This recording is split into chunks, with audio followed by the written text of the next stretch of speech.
میں انتہائی ہنگامی بنیاد پر یہ ویڈیو بیان جاری کر رہا ہوں۔ رات 3 بجے ہم نے جو عمران خان کے بڑے پوسٹر اور بڑی سکرینیں لگائی تھی، انہوں نے سرکاری ٹرکوں پر اتاری۔ یہی نہیں ہوا، جب ہم واپس آئے تو 4 بجے انہی جگہوں پر عمران خان کے خلاف نازیبا، غیر شائستہ اور اخلاق سے گری ہوئی انہوں نے سکرینیں لگائی ہیں۔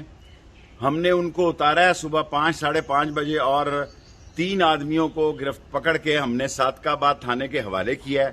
یہ ساری انتظامیہ ان سے ملی ہوئی ہے، یہ انہوں نے گنڈے بلائے ہوئے ہیں۔ راول پنڈی میں ہم 50 سالوں سے یہ سیاست کر رہے ہیں، یہاں ایسا کبھی نہیں ہوا۔ میں نے اور راشد شفیق نے آج ایک بڑی ریلی کے ساتھ 5 بجے رحمان آباد پہنچنا ہے لال حویلی سے 50 سال کی تاریخ میں ایسا کبھی کوئی کام نہیں ہوا۔ انتظامیہ کیونکہ ان سے مل چکی ہے، پولیس ساری ملی ہوئی ہے۔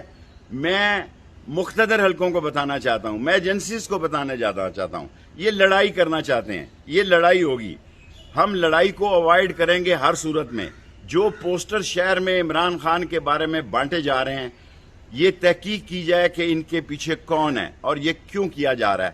اگر راول پنڈی میں آج کوئی امن و امان کا مسئلہ پیدا ہوا، لڑائی ہوئی، تو جو صادق آباد میں ہم نے ان لوگوں کو پکڑ کے صبح دیا ہے، ان سے بھی تفتیش کی جائے۔ یہ سارا کچھ ایک منظم منصوبے کے تحت ہو رہا ہے۔ اپنی پولیس لگائی ہے، اپنے ایس ایچ او لگائے ہیں، اپنے گنڈوں کو بلایا گیا ہے۔